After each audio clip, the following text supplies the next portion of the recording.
बिस्मिल्लाहिर्रहमानिर्रहीम। अस्सलाम वालेकुम नाज़रीन, पाकिस्तान को आज़ाद हुए 74 साल से ज़्यादा हो गए, लेकिन आज तक हम अपने आप को एक बावकार कौम के तौर पे इस्टेब्लिश नहीं कर सके। मईशत, तिजारत, सनत, तालीम, हत्ता कि सियासत भी अभी तक लड़खड़ा रही है। लेकिन एक गरीब मुल्क जो हमसे भी 2 साल बाद आज़ाद हुआ था, सिर्फ 72 साल बाद वो इतना ताकतवर हो चुका है कि ज़मीन तो ज़मीन, अब वो खला में भी दुनिया की वाहिद सुपर पावर को ललकार रहा है कि आओ, अगर हिम्मत है तो मेरा मुकाबला करके दिखाओ। ये मुल्क है अवामी जमहूरिया चीन, जिसकी इक्तिसादी तरक्की, मिलिट्री पावर और अब खलाई प्रोजेक्ट्स पर दुनिया की तमाम बड़ी ताकतें ना सिर्फ हैरान हैं बल्कि बहुत परेशान भी हैं। जितने अरसे में हम एक डैम नहीं बना सके, इतने अरसे में चीन दुनिया की सुपर पावर अमेरिका को आउट क्लास कर चुका है। सन 1949 में जब चीन आज़ाद हुआ था तो खला में जाना तो दूर की बात, कोई ये सोच भी नहीं सकता था कि चीन कभी अपने पैरों पर खड़ा भी हो सकेगा या नहीं। लेकिन अब चीन की सीक्रेट एस्टैब्लिशमेंट ने प्लानिंग के जरिए कुछ ऐसे कारनामे गुज़श्ता 20 सालों के दौरान खास तौर पर सरअंजाम दिए हैं। इस वीडियो की अहम डिस्कशन चलती रहेगी, लेकिन आप सबसे पहले वीडियो को लाइक करें, हकीकत टीवी के बैकअप चैनल हकीकत टीवी 2.0 को सब्सक्राइब कर लें और बेल आइकन पर जरूर क्लिक करें कि अब अमेरिका, यूरोप, बरतानिया समेत दुनिया की बड़ी बड़ी ताकतें चीन से खौफजदा हैं और वो अब चीन से जान छुड़ाने के हरबे भी कर रही हैं। आज की वीडियो में हम ये देखेंगे कि चीन ने तरक्की का ये सफर कैसे किया और वो कौन से राज हैं जो चीन की तरक्की की असल वजह हैं और जिन्हें अपनाकर अब चीन दुनिया से अमेरिकी राज का खात्मा करने की पूरी तैयारी कर चुका है। 1950 की दिहाई में चीन की बैरूनी तिजारत सिर्फ 1 अरब 13 करोड़ अमेरिकी डॉलर थी और सन 2000 के बाद चीनी तिजारत का साइज 446 खरब अमेरिकी डॉलर तक पहुंच चुका था। अमेरिकी मईशत चलाने और संभालने वाले मुआशी माहिरीन के लिए ये इतना बड़ा झटका है जिससे वो आज तक नहीं निकल सके। आज चीन चावल से लेकर ट्रेन और जहाज तक हर चीज दुनिया को बेच रहा है। दरअसल इन तमाम सालों में चीन ने कुछ ऐसे स्ट्रेटेजिक, इकोनॉमिक और फाइनेंशियल स्टेप्स लिए हैं कि चीन ने अपने मुखालिफिन के सारे अंदाजे गलत साबित कर दिए और आज दुनिया में सबसे मजबूत मईशत, मजबूत मिलिट्री पावर और मजबूत स्पेस पावर बन चुका है। जब आप 1 बाय 1 इन स्टेप्स को सुनेंगे तो आपको समझ आ जाएगी कि कैसे चीन की जीडीपी सन 1952 के मुकाबले में आज 180 गुना बढ़ चुकी है। ये बात है 1 अक्टूबर 1949 की कि चीन के रहनुमा माओ ज़ेतुंग ने चीन की आज़ादी का ऐलान किया। तब से लेकर आज तक चीन पर सिर्फ इसी एक जमात की ही हुकूमत रही और इसी एक जमात ने चीन को सुपर पावर बना दिया। इस जमात के पहले लीडर ने 74 साल पहले मॉडर्न चीन की बुनियाद रखी और चीन को अपने पांव पर खड़ा किया। इसके बाद दूसरा सबसे बड़ा लीडर जिसने माओ ज़ेतुंग के काम को पूरे जुनून के साथ आगे बढ़ाया था, वो था चू एनलाई, जो सन 1954 से लेकर 1976 तक चीन का वजीर आजम रहा।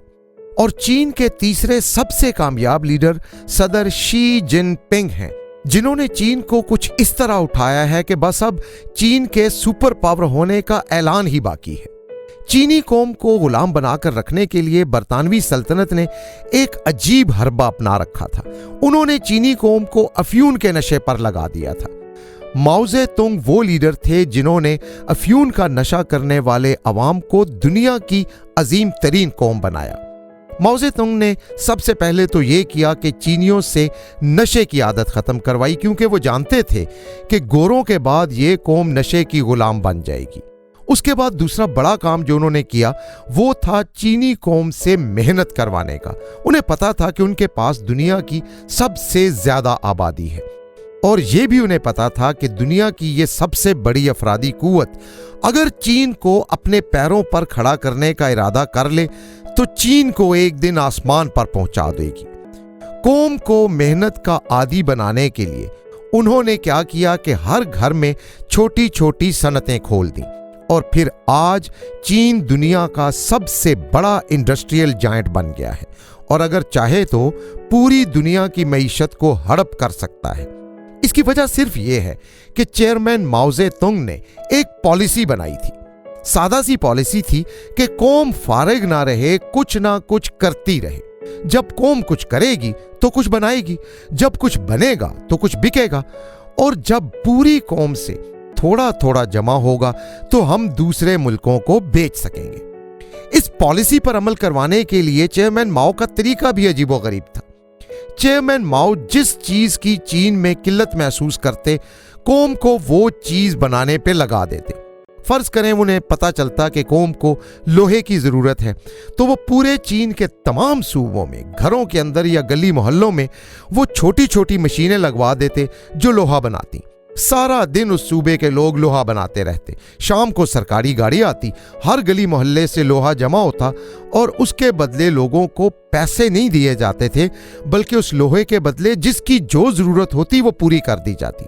जिसे आटा चाहिए होता उसे आटा, जिसे दाल चाहिए होती उसे दाल और साबुन मांगने वाले को साबुन मिलता। अब पूरे सूबे के मजदूर जब लोहा बनाते तो साल के आखिर तक चीन के पास अपनी जरूरत से कई सौ गुना फालतू लोहा बन चुका होता था।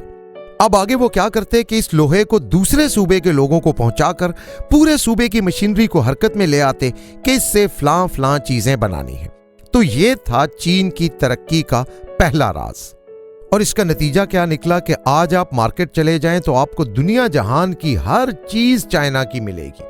एक सुई से लेकर हवाई जहाज तक दुनिया के हर मुल्क में आपको चीन का बनाया हुआ माल मिलेगा। मजे की बात यह है कि सिर्फ मुल्कों के अंदर ही नहीं बल्कि इंटरनेशनल मार्केट में भी आज चीन का राज है। चीन की तरक्की का दूसरा राज यह था कि चीन ने पूरी दुनिया में किसी के साथ ताल्लुकात खराब नहीं किए। चीन को पता था कि जो उसने बनाना है वो बेचना भी है और बेचने के लिए जरूरी है कि ग्राहक से ताल्लुकात अच्छे हों। लिहाजा चीन ने सिफारतकारी के मैदान में बहुत तरक्की की। चीन ने कभी दूसरे ममालिक के पंगों में फालतू टांग नहीं अड़ाई। अपनी आजादी के सिर्फ 21 सालों के अंदर अंदर चीन दुनिया के 120 ममालिक के साथ सिफारती ताल्लुकात बना चुका था। चीन की सीक्रेट एस्टेब्लिशमेंट को आज से 50 साल पहले ही इस बात का अंदाजा हो गया था कि जो ताकतें पिछले कई सौ साल से दुनिया पर राज कर रही हैं, जब चीन उभर कर उन्हीं के सामने खड़ा हो जाएगा तो वो कभी भी चीन को कबूल नहीं करेंगी। लिहाजा चीन ने इस बात का सन 2014 तक एक खास ख्याल रखा कि कभी भी कोई काम ऐसा नहीं करना कि दुनिया चीन को अपने लिए खतरा समझे। लिहाजा चीनी कौम के रहनुमाओं ने आज तक कभी किसी भी इंटरनेशनल या नेशनल प्लेटफॉर्म पर कोई शोखी नहीं मारी कि फलां को फतह कर लेंगे और फलां जगह हम अपने झंडे लहरा देंगे। चीन की खारजा पॉलिसी सन 1950 में ही डेवलप हुई और चीन की तरक्की का तीसरा राज ये है कि चीन ने कभी भी अपनी हकीकी ताकत का इजहार किया ही नहीं। चीन की ताकत का अंदाजा आप इससे लगा लें कि जिस मुल्क ने पिछले 74 सालों में कभी अपनी ताकत का पूरा इजहार ही नहीं किया, वो अब जब अपनी ताकत का हल्का सा इजहार करता है तो अमेरिका को पीछे छोड़ देता है। अब आप जरा सोचें कि वो हकीकी ताकत क्या होगी जिसको चीन अभी तक सामने ही नहीं लाया। और जिस दिन वो ताकत दुनिया के सामने आई तो सोचें कि इंटरनेशनल एस्टेब्लिशमेंट का क्या बनेगा। चीन की तरक्की का चौथा राज ये है कि उसने अपने लोगों को काम में लगाकर अपनी एक्सपोर्ट को बढ़ाया और एक्सपोर्ट से जो भी पैसा मिला उस सारे पैसे को मुल्क और अवाम पर खर्च नहीं किया, बल्कि एक्सपोर्ट से पैसा कमाकर एक्सपोर्ट पर इन्वेस्ट किया। अगर साल में कभी चीन 100 ट्रेनें बनाता था तो उन ट्रेनों से जो आमदन हुई उसे चीन ने उसी सेक्टर पर खर्च किया। नतीजा यह निकला कि चीन 10-20 साल के बाद सैकड़ों की बजाय हजारों ट्रेनें बनाने लगा। चीन की लेबर दुनिया में सबसे बेहतर और सबसे ज्यादा मेहनत के साथ काम करती है। चीनी पूरा साल टका के मेहनत करते हैं, कोई छुट्टी, कोई मजबूरी या बहाना नहीं, और एक महीना वो दिल खोल के मौज मारते हैं और जश्न मनाते हैं।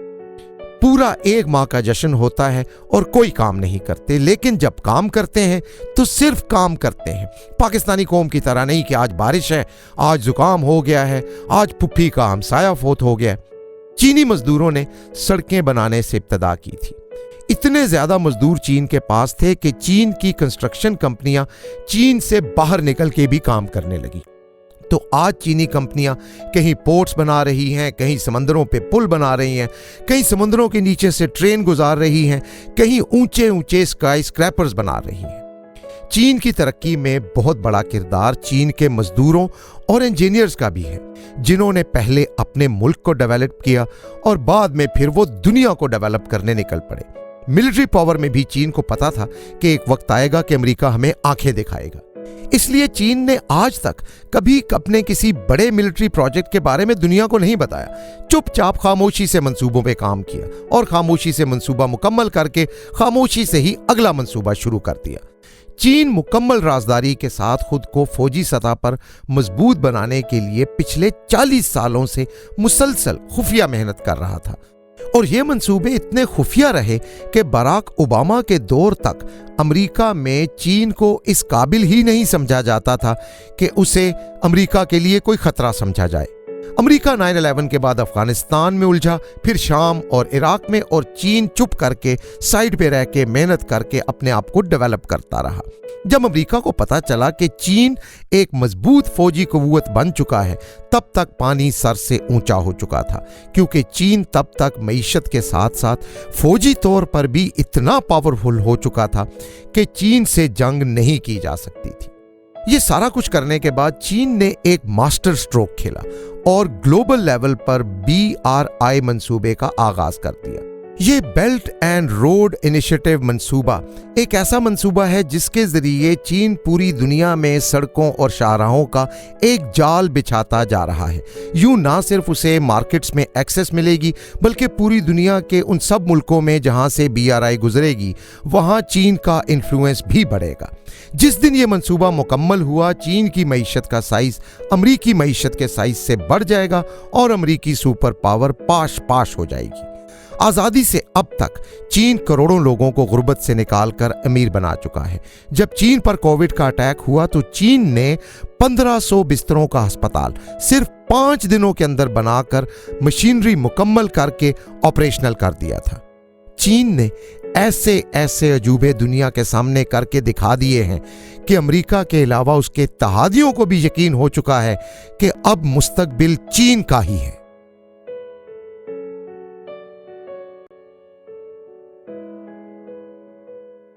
हकीकत टीवी के बैकअप चैनल हकीकत टीवी 2.0 को सब्सक्राइब करना मत भूलिए। वीडियो को लाइक करें, शेयर करें और कमेंट सेक्शन में अपनी राय का इजहार जरूर करें।